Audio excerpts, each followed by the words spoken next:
Hello and welcome to episode 130 of Magic Rays of Light, a podcast exploring the world of Apple TV and so much more. I'm your host, Devin Dundee. I'm joined by my co-host, Sigmund Judge. Sigmund, it's so good to be back together. It is. This feels a little bit like a Friends reunited. Of course, I was away on week one and Jonathan jumped in. Great episode. Especially loved the feature on Channing Tatum's knitwear. And then Christopher joined me last week where he explored immersive video and his fear of heights. So I think a great couple of weeks. Really enjoyed the different perspectives that we brought in. And I think we're going to be doing more and more of that on Magic Rays of Light throughout the coming weeks. And this week is no different. That's right. We've got a lot of fun stuff coming up this week. We're going to chat about summer movie snacks and Crouton with developer Devin Davies. Very excited for our conversation with him. We're going to recap Presumed Innocent. But let's start with our highlight this week, Women in Blue. In 1971, 4 women defy ultra-conservative norms and join Mexico's first female police force, only to discover that it's a publicity stunt to distract the media from a serial killer. As the body count grows, they make a pact to bring the killer to justice. El encuerador de Tlalpan ha atacado nuevamente. ¡Tres hermanas muertas! ¡Y ellas no hicieron nada! Vamos a abrir nuestras puertas para que cualquier mujer que desee se pueda unir a la policía. La policía agarró al cabrón equivocado. Lo vamos a encontrar. Ahora, a trabajar. Based on the true story and created by Fernanda Rosva, Women in Blue, otherwise known as Los Azules, stars Barbara Mori, Ixima Saranya, Natalie Tellez, and Amarita Rasgado. Devin, you had a chance to check out Women in Blue ahead of its streaming debut today. What did you think?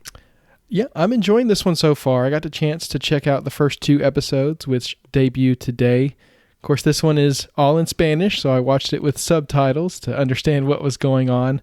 But this is a really interesting story. As you said, it's based on true events of the first female police officers in Mexico, which I think is just a compelling premise to start with. I think what really drew me in was these 4 main characters, these women who joined the police force. So I thought we'd introduce everyone to them very quickly. We've got Maria, who's a homemaker who decides to pursue her lifelong dream of becoming a detective in the face of her husband's neglect. Valentina is Maria's younger sister. She's an activist seeking to make positive change from the inside.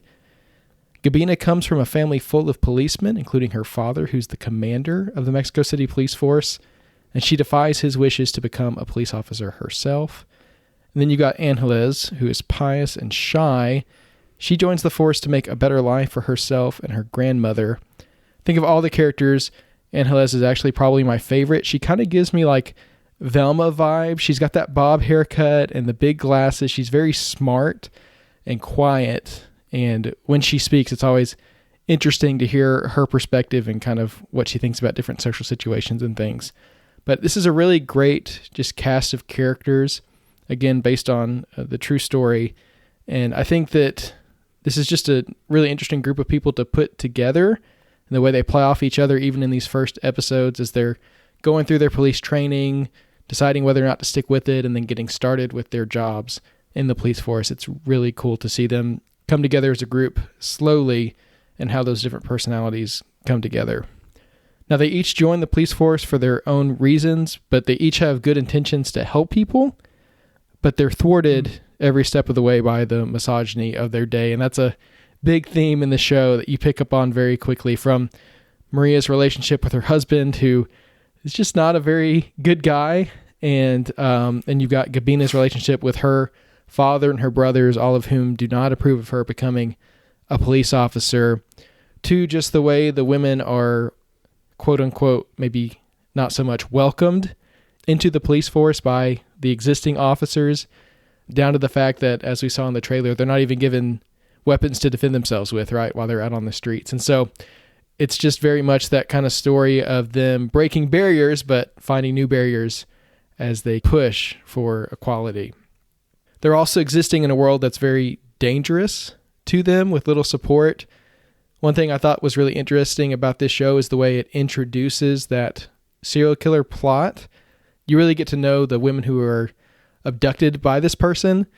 It's just an interesting setup where you really sympathize with the women of Mexico City during this time, who are obviously all very much afraid of this person who's going out and doing these terrible things to these women.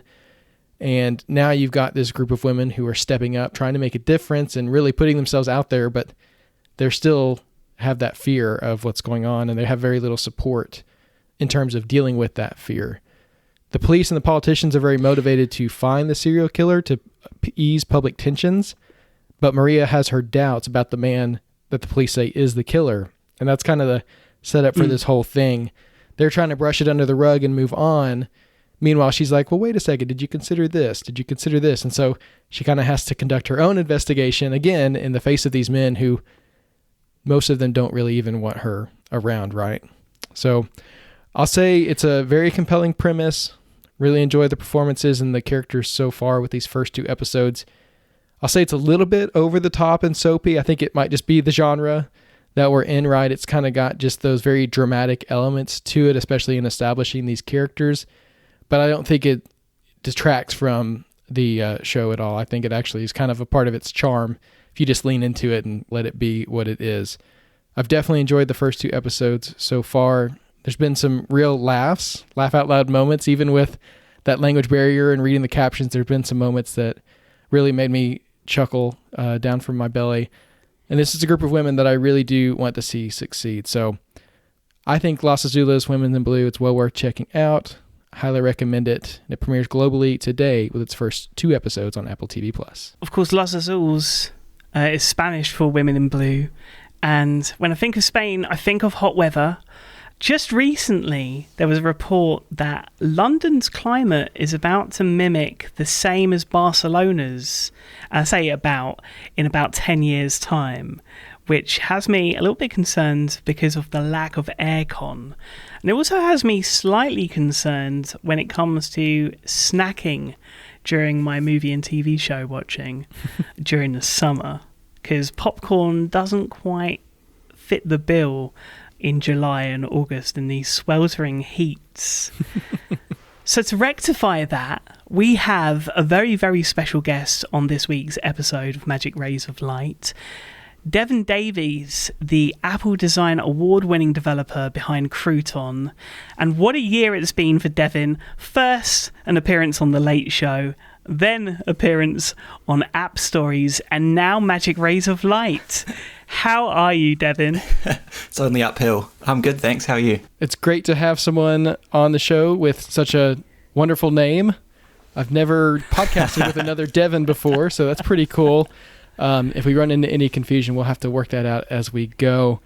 Devin, I have to say I'm a huge fan of your work with Crouton. I've been diving into it on my Apple Vision Pro recently, and I can't say enough good things about it. From the design, of course, which is just amazing. The thing that sticks out to me and that I really enjoy the most, I think, is the meal planning and the way it integrates with groceries.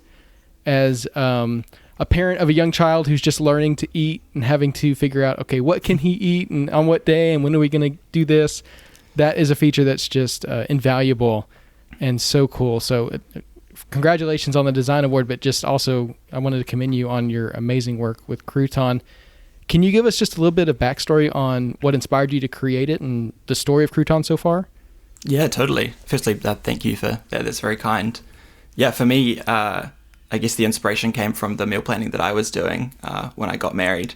I've always enjoyed cooking, but just sort of dinner every night, nothing fancy. And so I was doing a meal plan in the Notes app, just throwing in some recipe links and putting them against the days of the week. And that worked pretty well for a while, but eventually the note got huge, very long, and it was taking a while just to kind of like read through them each week and remember the recipes that I like to cook. And so at the same time, I'd learned app development and kind of just, they came together at the same time. And so one weekend I just sat down and started seeing what I could do to make things a bit easier. And so it's kind of grown from there.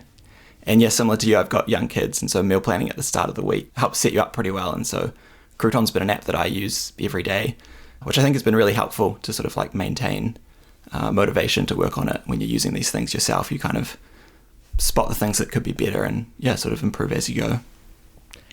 Yeah, so you were solving a problem for yourself, which I think often is where some of the best app ideas really come from, because you care about the problem, so you're going to put your best into it, and it just so happens that you put it out in the world and other people benefit from that as well. So what took you from making it for yourself to putting it out there, and how was that initial reaction? I think I'd always liked the idea of, having some apps on the App Store and kind of giving that a go. And so I published it pretty early on, probably earlier than I should have done in retrospect. I think, the first few weeks it got maybe 1 or 2 downloads. And I think it was really it took a year or so before it sort of gained any traction. In some ways that was helpful, I think, because it kind of gives you time to figure out some of the things in private, rather than if you sort of, have a splashy launch day one and get lots of users, you're kind of in the spotlight immediately. So it was kind of nice to be able to tinker away and improve things and then get it to the point where it was a solid product, and sort of grow over time. I think looking back on it, I think that was really helpful. Yeah, well, we love the stories of developers who just make something special and then it just slowly starts to grow. And obviously Crouton's had a ton of success. Sigmund mentioned your appearance on The Late Show, which was very cool to see.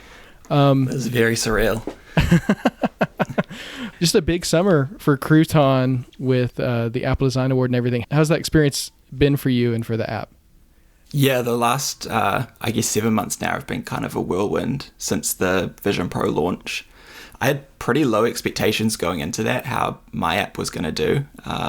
And so right from, those initial reviews when Joanna Stern picked it up in the Wall Street Journal was kind of just crazy. And it was really exciting there's kind of, a lot of enthusiasm around it. And I think that's then kind of flowed into Apple picking it up for a design award and it being featured in a few other places. So it's kind of been one thing after the other, it feels like, since February. I'm kind of, I think, finally sort of catching my breath and looking at where to next, but it's been very surreal and amazing.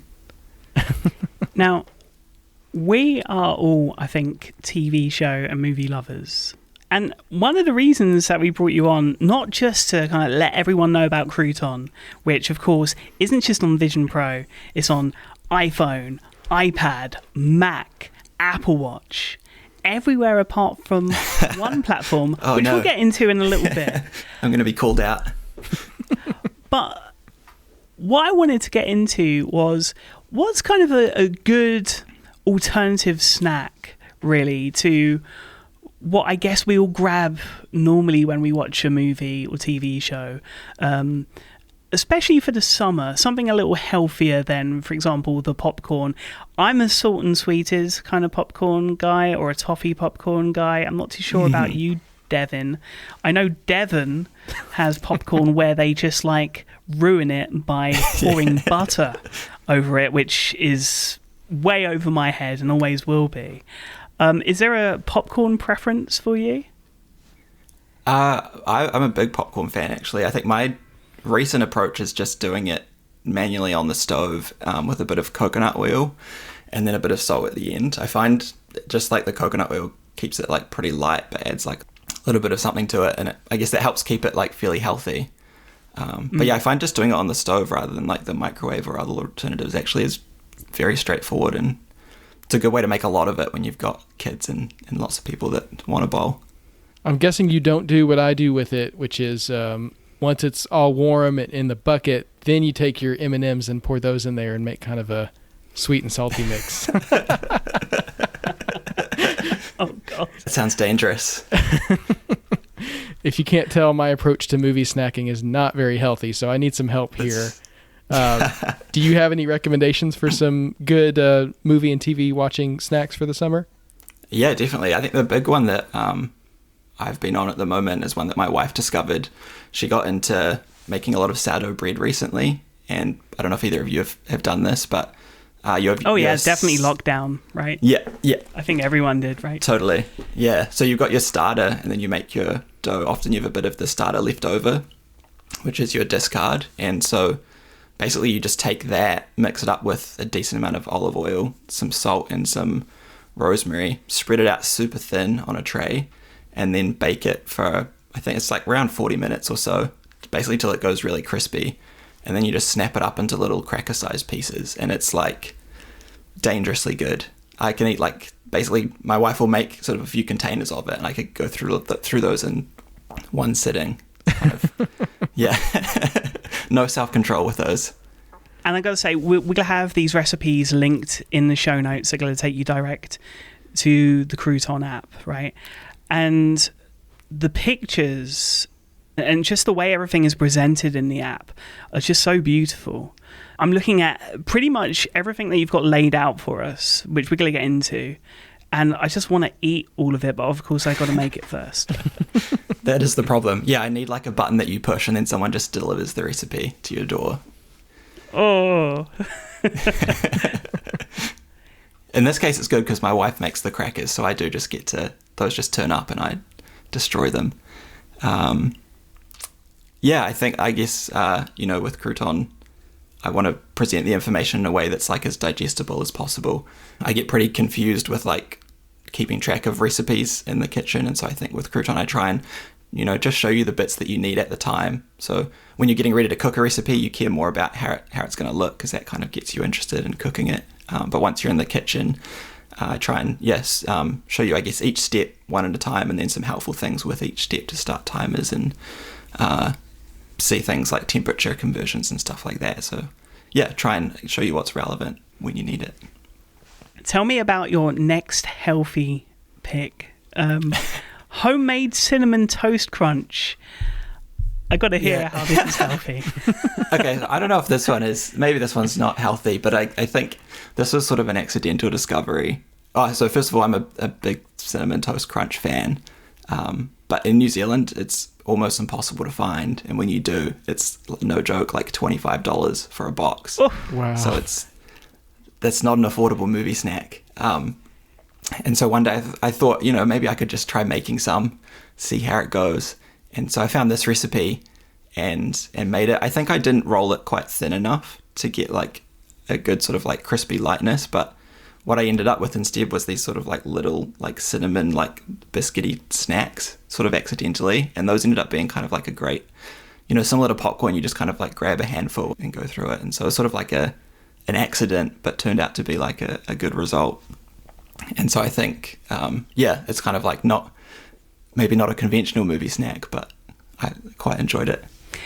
Well, it makes me feel a little bit better, because earlier this year, just after WWDC, waiting for the talk show, I met up with both yourself and Charlie Chapman, and I needed something to eat. And really the only thing that was available in the vicinity was really, pepperoni pizza. And I felt really, really bad. I'm with the person who's, trying to change the world and make everyone kind of be able to cook their own food and be a bit healthier. And there's me ordering a pepperoni pizza. And so I felt personally, I say this mockingly, a little shamed. And therefore it's my turn now, because, of course, we've talked about Crouton coming to Vision OS, coming to iPhone, iPad, Apple Watch, and Mac. But so far, nothing on the development for tvOS. But I've got a funny feeling, and you can tell me what you think about this in regard to the idea of maybe a second screen experience where you're kind of given directions to where someone should put their picture-in-picture for the show or the whatever they're watching whilst they're following a recipe. I wonder if like a second screen experience could be something that could be developed for tvOS, or I'm also kind of wondering what your excitement is for this heavily rumoured future, I'm going to say kitchen/home-based product from Apple, which we're seeing hints of constantly in the tvOS betas, deep down in the tvOS betas. So could you give us any insight into what could possibly be coming in the future to tvOS or a tvOS based device? Yeah, I think it's definitely an interesting space. For me, when I use Crouton in the kitchen, it's mostly on an iPad that basically just sort of permanently sits next to the stove. And that works really well. But I think, some of the rumors around this device, where maybe it has I think some of them suggested it might have a screen that could move and sort of follow you. And so I think, as you move around a kitchen, if the screen rotates towards you and you've always got sort of easy glanceable information, I think that would be super awesome. And of course, if it runs tvOS, then, if you build it for that, then you also can expand to TVs people already have, maybe near enough the kitchen. For me, I think, because I've always had the iPad, I haven't sort of gravitated towards building it for tvOS. But I think there is a lot of opportunity there. And like you say, with picture-in-picture, it would be super cool, if it was laid out in such a way that there was sort of a convenient spot to dock your video while you're still following the recipe. So I'm pretty open to the idea of a tvOS app. And I think definitely a specific device that's rumoured would push me over the edge to bring across, as well as being then on all of Apple's platforms. I think it's kind of I'd like to be able to tick that box for sure. Growing up, my grandparents had a TV in the kitchen. I think that was maybe an older trend that's kind of gone the other way, but maybe we need to start that trend back up and get Crouton in the kitchen that way. I think it'd be awesome, especially I guess TV screens are usually much bigger. Hopefully this HomePod TV style device has a nice big screen, so I think being able to see instructions from across the kitchen rather than always sort of having to head back to wherever you've got it docked, I think would be super compelling. And then especially if you can have your music, maybe a FaceTime call or anything side by side. Crouton has SharePlay, so if you were on a FaceTime call, then you could both be cooking the same recipe in your kitchens across the world. That would be pretty fun. Or maybe even competitive cooking. I don't know. Turn it into a game show. Yeah. Exactly. Turn it into a game show. And I wondered if you had any kind of challenges for people when they are first, I think there's going to be loads of listeners that are going to be brand new to Crouton. What would you say would be the thing that you would like people to check out first? And is there a kind of scale in terms of, where should people start and where should they maybe go in terms of difficulty, and how is that all kind of laid out for people? And do you have any challenges? Yeah, I think a good place to start is just, if you've got some family recipes that you want to store, it's a great way to just sort of get those in and, that make them look really nice. And I think, I get a lot of people that download it that don't meal plan, but I think there's a lot of benefit in sort of planning your recipes out for the week in terms of, budgeting and keeping costs down. But also it's just nice when you get to the day and you've got all the ingredients sort of ready to go for a meal rather than figuring it out on the fly. And so, I would encourage people just to give meal planning a go, not necessarily for health or any of those things, but I think just having some structure around your meals is a good way to, if you want to get more into cooking and cook more, then having sort of a plan around it, I think really helps. And hopefully a Crouton is a good way to make that fun and put some structure around it. Devin will, of course, be back with us to share his up next pick at the end of the episode. But before then, we've got a lot of news to catch up on, Devin. A really, really busy week. And it all starts on the accessories side of things, because the long-awaited HuSync Box 8K appeared briefly for pre-order on an Italian retailer's website with a mid-September release date before recently being taken down. The updated sync box will feature not one, not two, not three, but 4 HDMI 2.1 ports with support for up to 8K resolution and up to 120Hz frame rates at 4K, doubling the current generation's limit of 60Hz. Now, I had the HuSync box of old and was pretty impressed with what it could do. I don't know whether or not this is going to work in my current setup, but I did really enjoy it in a computer setup, provided you've got a computer hooked up via HDMI. There are a few problems when it comes to copy protection on certain things not being able to pass through properly. And I think there was only one HDMI port that allowed you to do it correctly. This time, I've got a funny feeling all 4 ports are going to be able to. I think it was port 2 on that first sync box. Have you had hands-on with the previous Philips Hue sync box? Is it something you're looking into, Devin? I have to say, I don't have experience with any Hue products personally, which is kind of a hole in my experience with the whole smart home setup. I've always gone with different solutions, but this particular product from Hue is the one that's always appealed to me the most in terms of ambient lighting and easily getting it to match what's going on your TV. I think this is a very cool idea. I've just never quite gone out and invested in it, but for those who do enjoy it and are really into that whole ecosystem, this one seems to really fix a lot of the issues with the first one in terms of being able to hook up gaming devices and PCs and other devices that go above that 60 hertz frame rate. I feel like that was a pretty hard limitation, and this is the kind of product that you really want to run everything through if you can. Otherwise, you're using it sometimes, you're not using it other times, and there's always the question of how many HDMI ports that your TV even has. So this seems like a great update and one that I'm going to continue to be jealous of and keep my eyes on, and who knows, maybe one day I'll be hooking up some LED strips to the back of my TV with the HueSync box. I think the one thing that is going to be a must-have when we finally get this detailed is VRR support. So variable refresh rate, which I am not expecting, but I hope comes. One thing that definitely does do variable refresh rate, though, is Apple Vision Pro. We talked lots and lots of Apple Vision Pro the last couple of episodes with our guests. We've got a tiny bit of news. That's right. 2 new fashion-focused apps released this week for the Apple Vision Pro.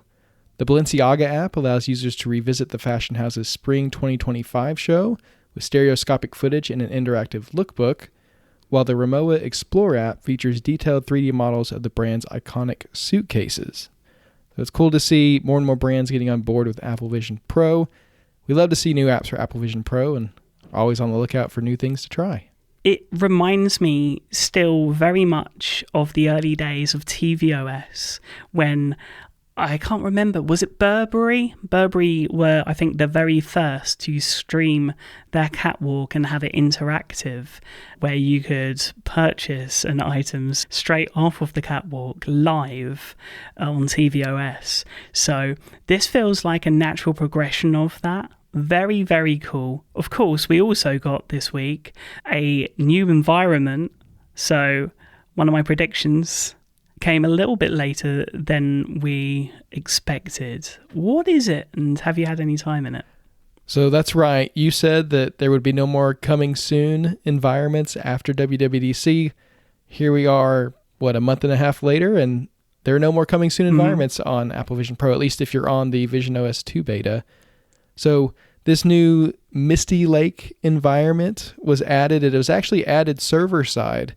So it's available for people using Vision OS 1 or 2. You don't even have to be on the beta for this one. You still have to be on the beta for Bora Bora for some reason. But this one, it was just added. There was just a download button. You could download it and get started with it. And it looks great. It's got a very kind of, I don't want to say ominous vibe, but it's murky. It's shadowy a little bit. It's not a place I'm going to spend a lot of time in the nighttime environment, especially. Sure. But it also does have a relaxing vibe to it as well. So maybe when I want to be by the water, but I don't necessarily want to be on the lake in Bora Bora, I'll turn this one on. Regardless, I'm just happy that all the environments are here, and hopefully this means that going forward, we'll see new environments coming, but we don't need them previewed as coming soon. They can just show up. That would be great. I mean, this is definitely not an environment that you're probably going to be destined to watch Disney on, for example. Probably not, unless you're watching like Maleficent or something like that. That might work. Speaking of streaming Disney, this week the Disney Plus, Hulu, and Max bundle became available in the U.S. The plan costs $16.99 a month with ads, a savings of $9 per month over purchasing each service separately, or $29.99 per month ad-free, which saves you $19 a month. Unfortunately, Max's Ultimate plan is not available as part of the bundle, which means subscribers will not be able to stream Max content in 4K with Dolby Atmos. I looked into this. It's literally not possible. There's no amount of money that you can pay to upgrade this bundle. If you get the ad-free version, it's that mid-tier of Max, which doesn't have ads, but still only streams in 1080p. Very, very strange. We continue to have issues with that particular decision on Max's part. But regardless, I mean, as a bundle, it does save you some money if you're someone who's interested in all these services, and maybe you're willing to compromise on that part. It's a shame that you have to get the bundle, but that's where we're at. I signed up immediately. It didn't save me $19 a month necessarily. It saved me $7 a month over what I was paying before. I was paying for the ad-free Disney bundle and the ad-free Max. So I was going from one bundle to another. Was that a simple process? Well, no. Okay, let's get into it. So it's simple to sign up. It's interesting. So you can sign up from the Disney side, from the Hulu side, or from the Max side, however you want to. It's fine. But depending on what existing subscriptions you have, you could get into some interesting situations. So again, I had the Disney Plus bundle already. So I had Disney Plus and Hulu, and then I had Max paying for it separately. I signed up through Disney. I just like to do my billing that way for whatever reason. So I went to the Disney Plus website and I changed my plan from the Disney Bundle Duo, is what it was called, to the Disney Plus Hulu Max bundle. And doing that was fine, but then it popped up with a warning that said, oh, it looks like you're already subscribed to Max, and by the way, signing up for this bundle will not cancel your other subscription, so you're going to have to go deal with that separately. Do you want to continue or not? I was like, okay, you know what? I'm just going to finish signing up for the bundle, get this all squared away, and then we'll see what happens with Max.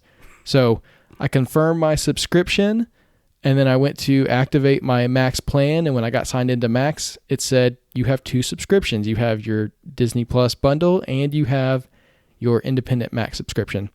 Why it couldn't cancel that automatically, I'm really not sure, but I just manually canceled it, and now I'm not paying for Max twice. But that is something to keep an eye on. If you're already paying for Max and then you do the bundle, make sure you're not paying for Max twice, because that's not going to save you any money. That's no fun. So it's just an interesting technological aspect of this. I can't even imagine the underpinnings of trying to connect these accounts and keep everything, squared away. And, I imagine there's going to be stories kind of like my Paramount Plus story where someone cancels and then still gets access to it for months and months because some server or something's not checking right or whatever.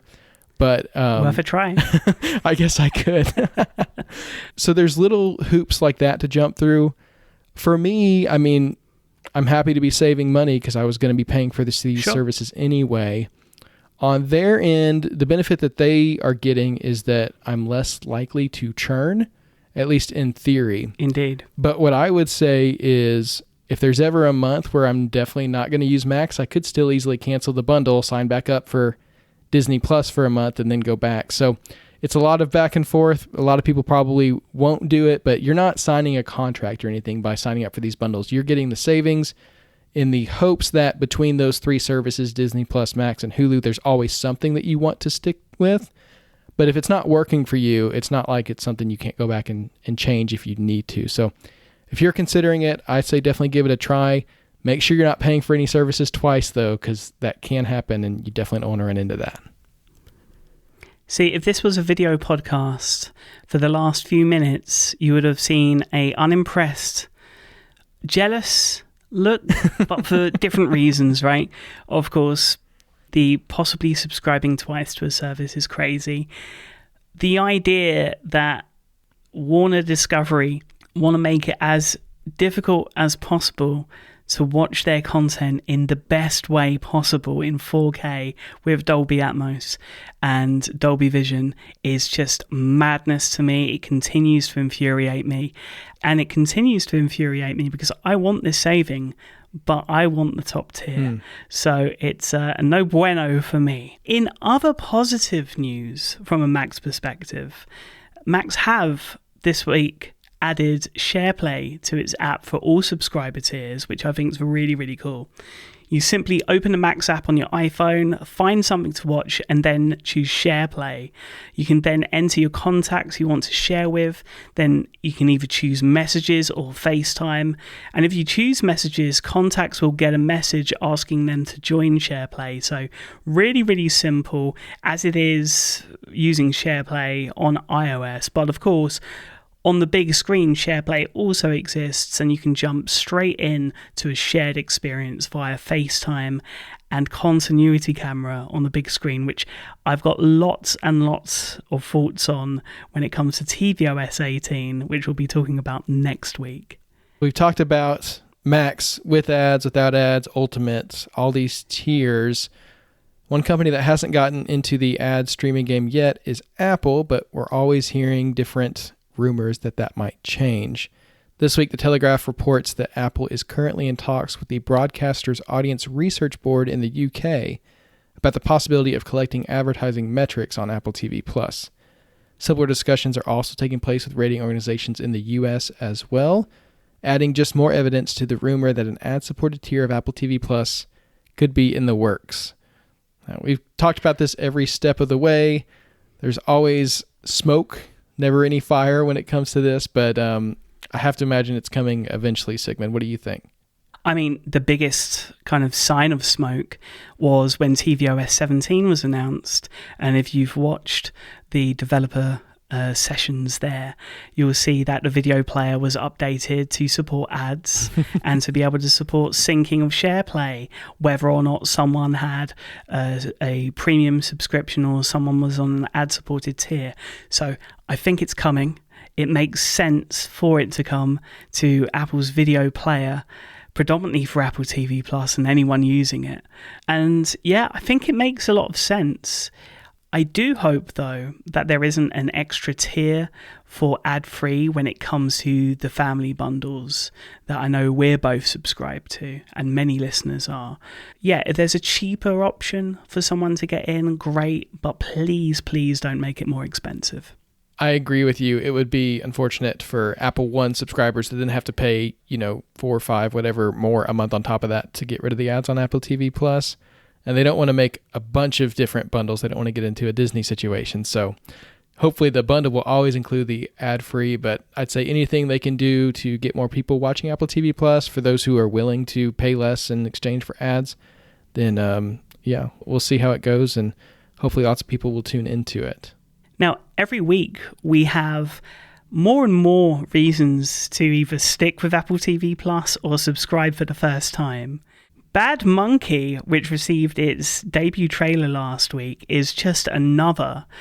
A detective turned restaurant inspector in southern Florida is pulled into a world of greed and corruption after a tourist finds a severed arm whilst fishing. And yes, there's a monkey.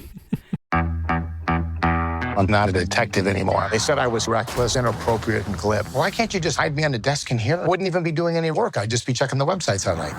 The woman came in to report her husband missing. Meet her, give her the remains. What if this wasn't an accident? There's somebody who's keeping an eye on me because of what I know, but I really don't know what I know. You had a concussion. I'm fine. Please tell me you didn't drive here. I don't think I did. On a scale from 1 to 10, how screwed am I? A million. You don't think I'd understand that 10 is bad? Bad thing. This comes from Bill Lawrence. It stars Vince Vaughn amongst a crazy long ensemble cast. The trailer had me quite excited. It's based on the book by Carl Hayson.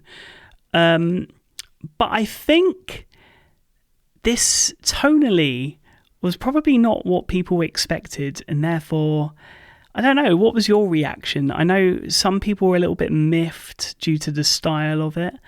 It is an action-packed trailer, that's for sure. There's a lot happening in it. It just didn't feel like an Apple original trailer to me necessarily. There's definitely been some mixed reactions to it, and I would say I resonate with a lot of what people were saying, and as far as just it feeling a little bit off. To me, it gave me vibes of like a mid-aughts comedy movie where you're hitting kind of the funny points of the series, but not in a way that's connected at all. And there's not really a good pace to it. It's just kind of lazily going from one to the other. I'm excited for this series because of the people behind it. Love Vince Vaughn, of course, Bill Lawrence, someone that I'm a big fan of, and we love his other work on Apple TV+. So I feel like this show, based on the premise and who's involved, is something I'm going to enjoy. This trailer, just something about it didn't strike me quite right. And I hope it's not indicative of especially the pacing of the show and just the plotting nature of it. I think that's really what got to me. So, everyone does trailers differently, and, I'm not the end all be all judge of what makes a good trailer. To me, it just felt a little out there for Apple Originals and what I was expecting from this show. I gave it a week to kind of settle before I rewatched it. And rewatching it now after a little bit of time away from it, it reminds me of like the late 90s, early 2000s trailers that you would get on a rental DVD before like the film. And I wonder if that's been done on purpose. Normally I rave about trailers, but I'm kind of with you on this. However, this show, it seems like it's relying heavily on both the talent on screen and behind it. And, we know how talented these people are. I'm really excited to talk about this show when it premieres, but I get why there's probably been some mixed reaction to this first tease. Of course, Bad Monkey premieres August 14th on Apple TV Plus across all of your screens. So not too long to wait for our thoughts on that one. Now, beyond that trailer, we got a ton of release news from all over the shop, Devin. Where do we want to start this week? I wonder. We have to start in San Diego, Sigmund, because at San Diego Comic-Con, there was a Silo panel that we were both very, very excited for, and we got the release date for the highly anticipated second season. It's coming Friday, November 15th on Apple TV+, with a new cast member, Steve Zahn. So very excited for that. Happy to know when Silo is returning. And it is a little bit of a wait, but it's not as long of a wait as Severance. The show will actually get us through to Severance. So this is our kind of holdover to get us there. Can't wait for when it comes back on November 15th. A motion poster was also released for the new season with a caption that really caught my eye. It's attributed to something called The Order, and it says, "In the event of a failed cleaning, prepare for war." So intriguing premise for season 2. Can't wait to see what they have in store for us. And as a reminder, season 3 begins pre-production in October. So hopefully not as long a wait between season 1 and season 2 for season 3. Fingers crossed. Very, very excited to dive back into the Silo. Also announced this week, a new 6-episode docuseries K-Pop Idols is coming to Apple TV Plus on August 30th. It's hailing from Matador Content, the team behind Billie Eilish, The World's a Little Blurry. So I have got raised expectations for this because that documentary was incredible.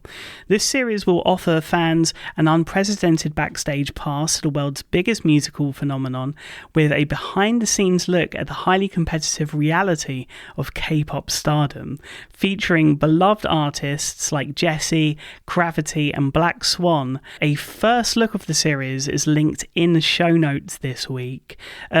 It's interesting to see this pivot, considering we had the country and western reality competition show last year. Now we're diving into K-pop. So Apple each year kind of rounding out things when it comes to different genres. I'd love to see a heavy metal genre get the treatment next year. Fingers crossed for that. I love that idea. Every year a new genre. I'm voting for heavy metal next year as well, Sigmund. Meanwhile, Spanish language medical drama series Midnight Family will make its global debut Wednesday, September 25th on Apple TV+. Starring Joaquin Cosio, Renata Vaca, Diego Calva, and newcomer Sergio Bautista, the series follows Marigabe Tamayo, a medical student who spends her nights saving lives through a sprawling, contrasted, and fascinating Mexico City aboard her family's privately owned ambulance. We got a first look at this series as well, which we'll also link in the show notes. It's one we've heard about for quite some time. I'm excited to see it come to fruition, and I have to say, I'm a big fan of Joaquin Cosio, so I'm excited to see him involved with this and see him in that first look as well. Well, not only are we saying Hola to Midnight Family, we're saying Grüß Gott to the very first German language Apple original series, Where's Wonder, which will debut globally on Wednesday, October 2nd on Apple TV+. This is a dark comedy that tells the story of Dido and Carlotto Klatt, who, desperate to locate their missing 17-year-old daughter, Wanda, take matters into their own hands. They disguise themselves as employees of an electrical company. They bug their neighbourhood, finding out that behind closed doors, none of their neighbours are who they pretend to be. I gotta say, first off, first German language Apple original series, kudos, really looking forward to that. But also, this sounds wild. When we first heard about this series and that it was going to be about parents looking for their missing daughter, I thought, okay, that sounds kind of serious, more like a drama.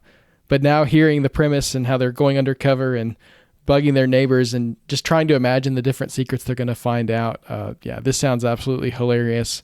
So I can't wait for this one either. It comes out in October. Also in October, after making its world premiere at the opening of the BFI London Film Festival, Steve McQueen's Apple original film Blitz will close out the New York Film Festival with its North American premiere on October 10th. Now, for those who aren't able to catch it on the festival circuit, just a reminder that Blitz will be in theaters November 10th and on Apple TV Plus November 22nd. So lots of opportunities to see it, whether you're in London, whether you're in New York, or whether, like me, you're in the middle of the Midwest and going to go see it at your local theater.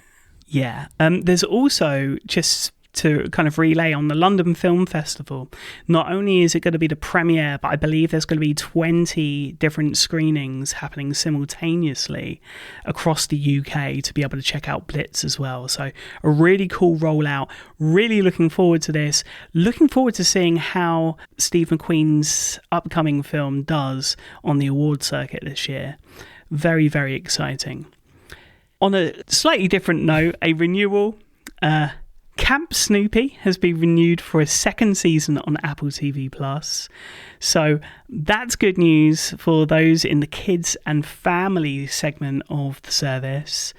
But when it comes to going into space, which Snoopy has done on Apple TV+ already, we had even more news, especially when it comes to in development of Apple originals, starting with Ronald D. Moore. Yes, he spoke with Collider at San Diego Comic-Con this week and shared new details about upcoming For All Mankind spin-off Star City, which I know you and I are both very much looking forward to. The series is currently being written with plans for multiple seasons and, as fans have come to expect, time jumps, of course. The series will include elements of espionage featuring the KGB's involvement in the Russian space program, and the team is currently working out how to bridge the language gap without shooting the entire series in Russian. So it sounds like they're still figuring things out there very early in the creative process, but they've already made some commitments, including those time jumps, which I'm excited for. So we'll get to see a lot of time covered on the Russian side of things as well. And can't wait for Star City and for the world of For All Mankind to continue to grow. And it's continuing to grow pretty quickly, I think, because the other news of this week is that Season 5 began filming. And if that wasn't enough, at this year's San Diego Comic-Con, Mondo announced their second partnership with Apple Originals. Of course, the first being the Severance vinyl that came out at the end of last year, which I have both copies of. I do not have a record player just yet. That's something I have to admit.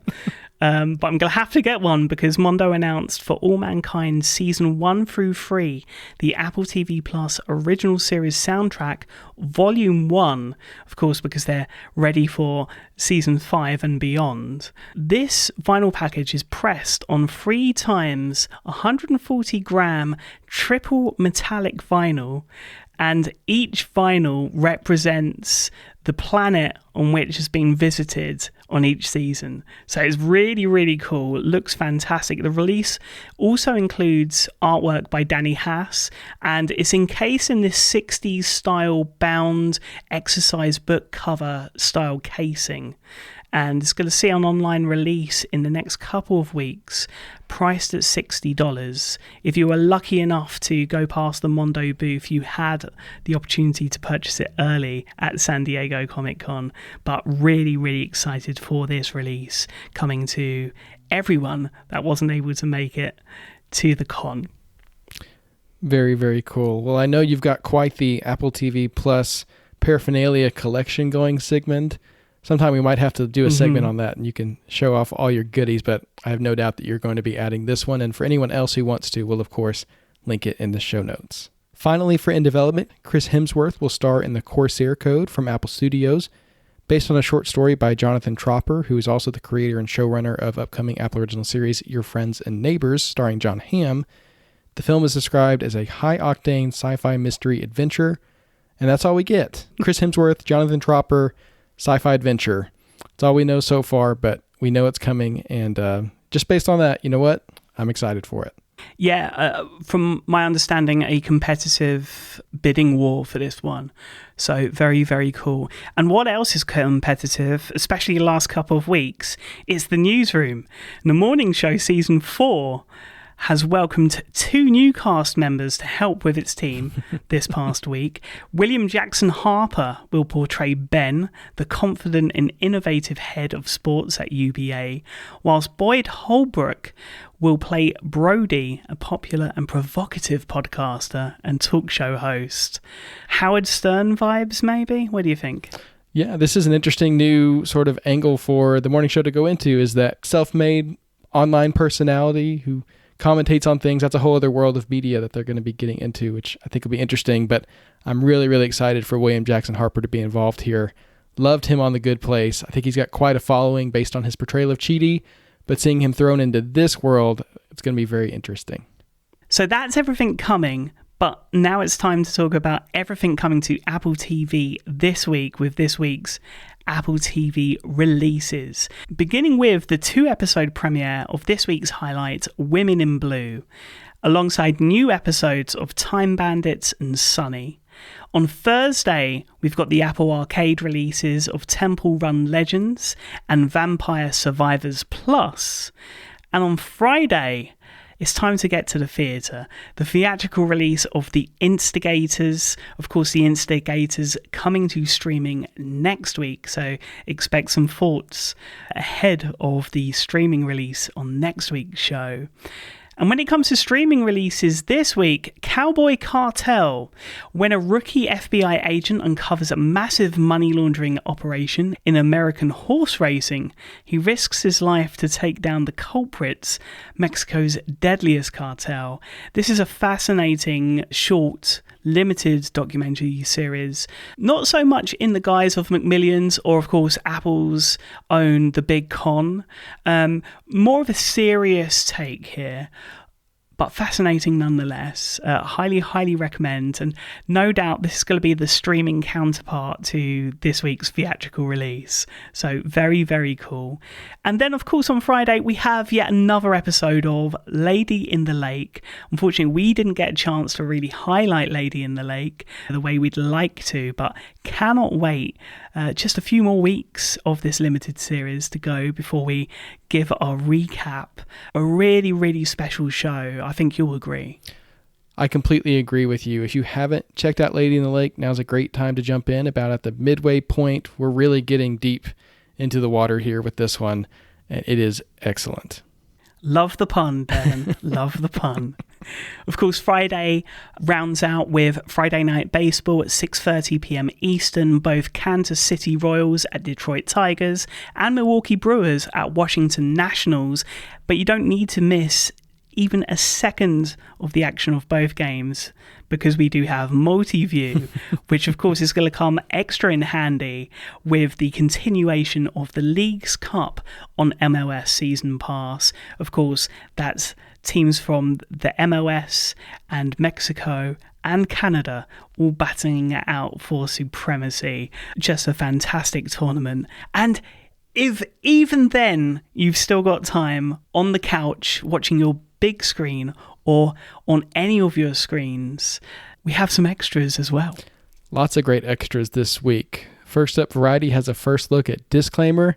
These photos are fascinating, but the little bits from the cast and crew, their little quotes, are even more fascinating. If you're looking forward to Alfonso Cuarón's Apple Original series that's coming before too long, definitely check out that first look, a disclaimer.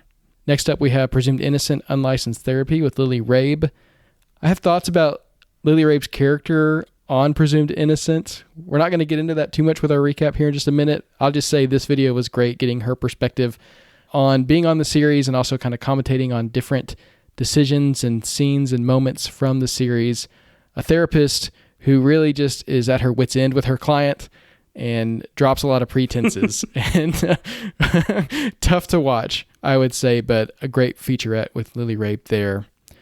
For Silo fans, we have behind Rebecca Ferguson's character tattoos. You can go behind the scenes with her. She gets all ready to go for filming, all the different steps that go into getting those tattoos ready to go and kind of the thoughts behind it. Lady in the Lake, Another Take with Moses Ingram. Again, just a great featurette behind the scenes of a show that I can't recommend enough. Finally, if you're looking for a way to get a few months free of Apple TV Plus, you can do so if you subscribe to someone on Twitch anytime July 30th through August 19th. Cool little combo pair up there. So if you're listening to the show and not subscribed to Apple TV Plus, definitely click that link in the show notes, get your free 3 months, and catch up on some of these series and films that we've been talking about. If you are rejoining Apple TV Plus and you need a show to put right to the top of your up next queue on Apple TV Plus, may we recommend Presumed Innocent, which is our recap and heavy spoiler recap for this week. So if you have not yet caught up, please skip this chapter and rejoin us at a later date. Are you gone? Fantastic. This show, of course, follows Deputy Prosecuting Attorney Rusty Sabich as he's put on trial for the murder of his colleague Caroline Polemus after it comes to light that the two were having an affair, resulting in Caroline becoming pregnant. With the support of his wife, children, and defense attorney Raymond, the recently ousting prosecuting attorney, Rusty fights to prove he's innocent, beat his former colleagues, keep his family together, and find the true killer. Throughout the trial, it becomes clear that Rusty isn't the only one with something to hide. You aware that Caroline was murdered? Your fingerprints were found in her bedroom. My suspect? Because I did not kill her. We'll fight to save her family. I am not a liar. Well, you are. I lied about the affair, but I didn't kill her. You were there the night of. Are you a violent person? You have no case, so they're trying to frame me. We could put you away forever. I did not kill her. I didn't kill her. So that was just a taste of this first season, which we'll get into in a moment. In the end, Rusty is acquitted of the crime, reveals to his wife Barbara that he helped cover up the crime, believing her to be the perpetrator. However, Rusty and Barbara are horrified when their daughter Jaden confesses that she's the one who killed Caroline, and the family vows to never speak of what happened again. And may I just say, Devin, before we get into this, the ending to me was super strange from a artistic and a tonal perspective. Of course, nice twist on the ending from the original feature film adaptation. I always thought that both kids were involved somehow, but also thought that the depiction of the deceased's son and baby daddy was too blatant. I'd say almost right to the end, where you're still wondering if it was them that did it as they were watching the news along with everyone else. And I really did enjoy that montage at the end. By the looks of it, they're probably behind another murder or two. That's my opinion. Oh, gosh. Do you have any clue as to who the killer was before she was revealed? So let me just say I had no idea. I was completely floored by the revelation that Jaden was the killer. And thinking back on the series, maybe I missed some things. I just don't feel like there were a lot of hints that it was her. Mm-hmm. You know, in a good mystery, which this show really was. I mean, it set up so many things and it really captivated people's attention and got people hooked right up to the very end. I just feel like I would have liked a little bit more of looking back now and saying, oh, that makes so much sense, right? There were little bits and pieces there where she tells her dad, hey, maybe you did it and you disassociated and forgot it, which that conversation looking back now is very, very different, right? Where she knew what happened, but she was trying to maybe make her dad think maybe he did it and forgot, which is kind of wild. Gaslighting your own father. That's a low. Wow. Well, yeah, I don't know. Maybe it's more just trying to rationalize the situation in any way she possibly could. Or maybe it's projecting her own disassociation onto her father, which she said she thought at one point it could have been a dream.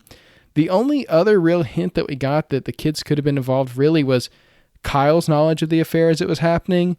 And he actually did go by Carolyn's house. So they wanted to set him up as a suspect. And then the part, of course, where he throws away his bike, it's like, okay, come on, man. Like, very typical. Don't put anything in the trash when you're being investigated for murder. That is just a bad call. And very defending Jacob. Yes. Of him, right? Which it actually worked in defending Jacob. I'm kind of surprised that never came back around. There are so many suspects in this series. I have to say, none of the characters really connected with me in a way that I was really super rooting for anybody. Barbara probably is the person that I most sympathized with throughout everything because, I mean, she really went through the ringer, but every character, I mean, you're suspicious of, right? They want you to be, and you never know exactly who did it. I stuck with my theory throughout the entire show that Rusty was actually the one who did it. I still think there are so many things about him and his reactions to things that it still made me think that he could have done it. I will say that even though he wasn't the killer, he did know a lot more than he let on. He was actually involved in the cover-up of the murder. So he was saying the whole time, I wasn't there. And then actually he totally was there, right? So at least there's that. He wasn't the killer, but I was on the right track as far as him knowing something that he wasn't letting on. His speech at the end of his trial where he says, I'm not honorable, but I'm not guilty.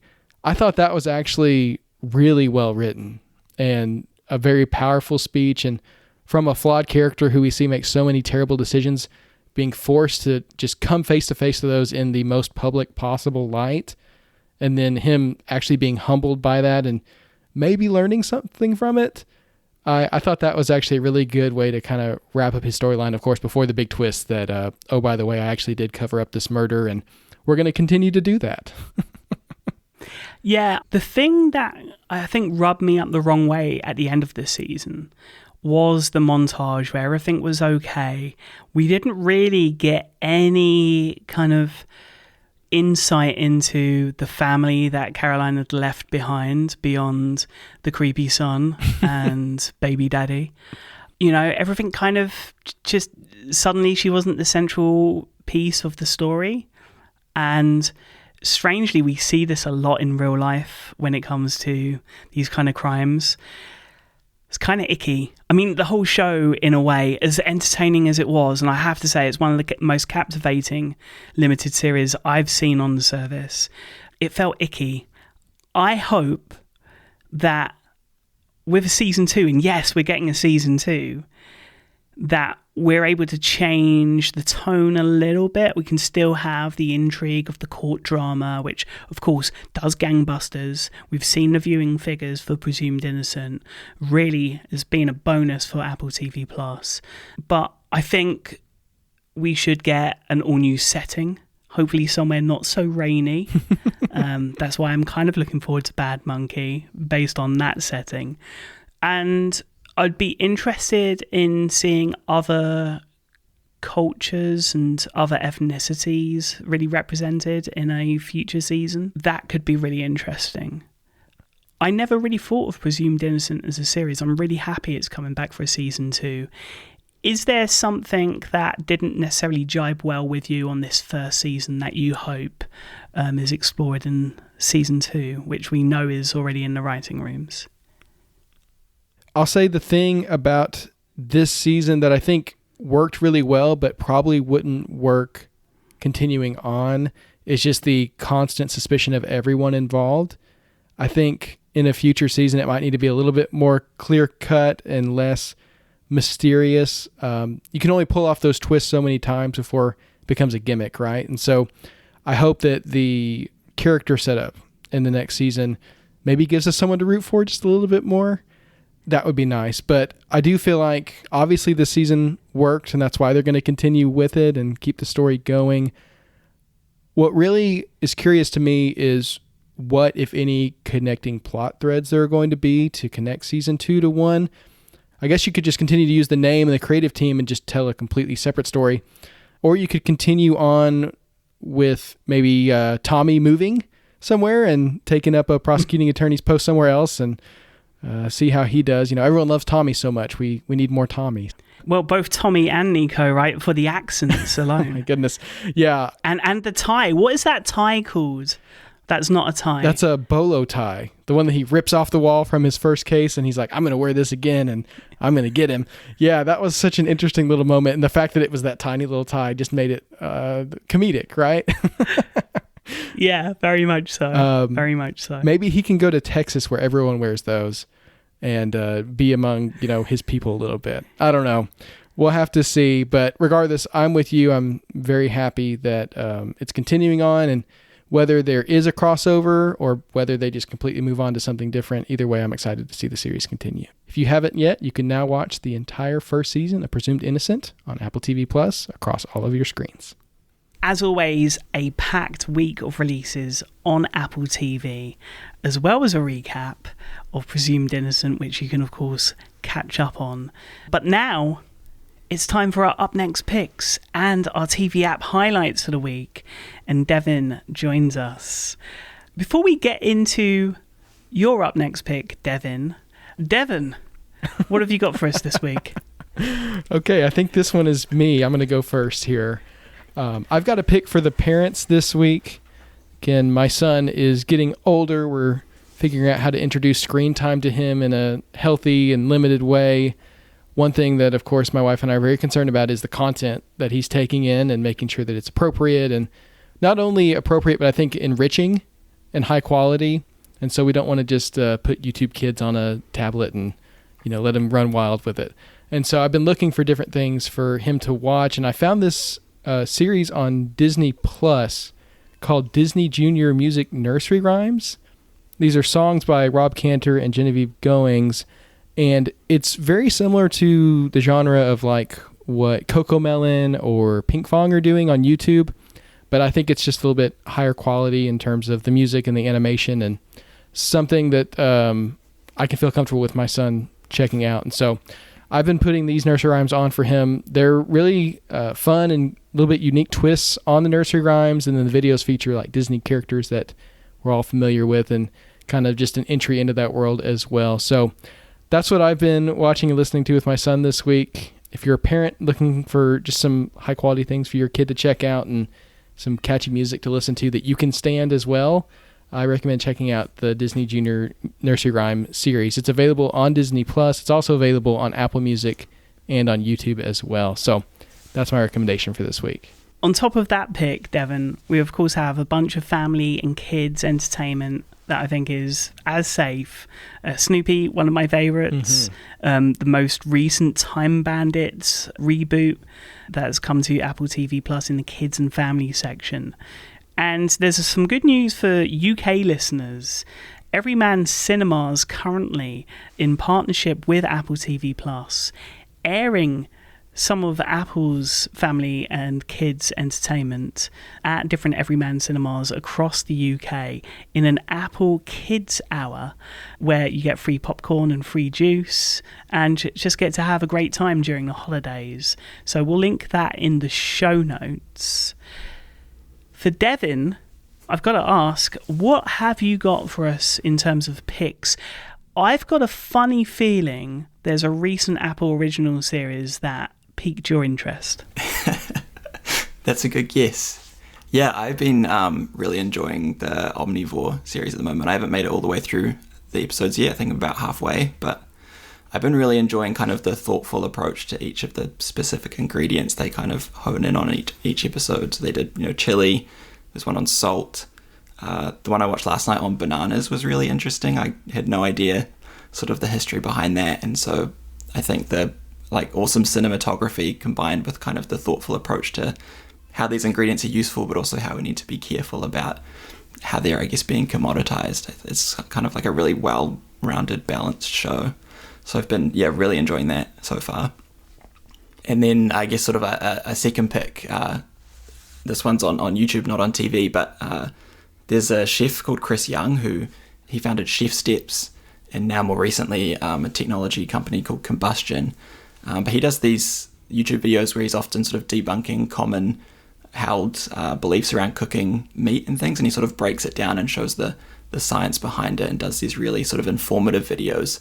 More recently, he did one on food safety around cooking temperatures, which might sound a bit dry, but he just presents information in such sort of a compelling and easy to understand way that it's sort of helped me approach cooking sort of feeling a bit more like informed and not professional, but sort of upping my skills. And so I think definitely worth checking out too. Very, very cool. My feed of subscriptions on YouTube just keeps growing, and I think this is another one that's going to get added to the list. So yeah, some great picks there, Devin. Before my up next pick, let's get into some TV app highlights. So today we see the release of A Quiet Place Day 1 on PVOD. From my understanding, an unnecessary but highly regarded prequel to A Quiet Place. Then we have Janet Planet, also on PVOD. It's the TV app editor's choice this week, and an exquisitely tender coming-of-age story from A24 and director Annie Baker. We then have quite a bit of a animation palazzo going on here this week. Futurama Season 12 on Hulu, as well as Disney Plus outside of the US. And then on Thursday, Batman, The Caped Crusader Season 1, weirdly on Prime Video and not on Max, based on the DC characters, of course, including Batman, and hails from Warner Brothers Animation, J. Abrams' Bad Robot Productions, and Reeves' Sixth and Idaho.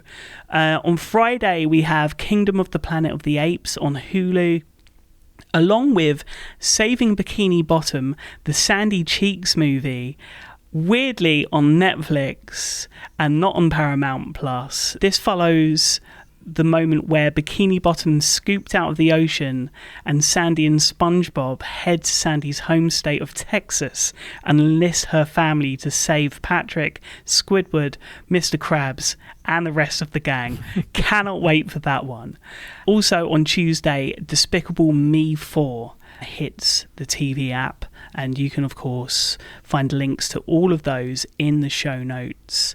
But my up next pick this week is something altogether very, very different. It's a feature film and it's called Maxine, and this is a 2024 American slasher film written, directed and produced as well as edited by Ty West. It's the third installment in West's X film trilogy and a direct sequel to the Texas Chainsaw Massacre inspired X from 2022, and the follow-up to Pearl, which was a musical in the style of an adult-themed Wizard of Oz. So this trilogy goes everywhere. Maxine, however, continues to star Mia Goth, who reprises her role as Maxine Minx alongside Elizabeth Debicki, Moses Sumney, Michelle Monaghan, Halsey, which I'm really looking forward to because I only know her music, Lily Collins and Kevin Bacon, alongside many, many more. The film sees Maxine set out for fame and success in a 1980s Hollywood whilst being targeted by a mysterious serial killer. This is actually going to be, for me, what's going to set up a great summer nights trilogy with friends this weekend. So I'm really, really looking forward to Maxine, which is making a surprise debut on Friday on the TV app. That's all of our picks. I just want to say a very, very quick thank you once again to Devin Davies for joining us, talking all about Crouton, which is an app that I think has definitely changed my approach to cooking and really had a fundamental change in the way I approach things. So thank you so much for that. Cannot wait to see what the future brings. Where can everyone find you? And is there anything else you wanted to share, that kind of final word?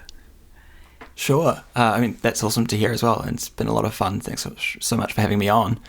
I'm on, there's a lot of social networks these days. I'm most active on Mastodon. My handle is justmedevin.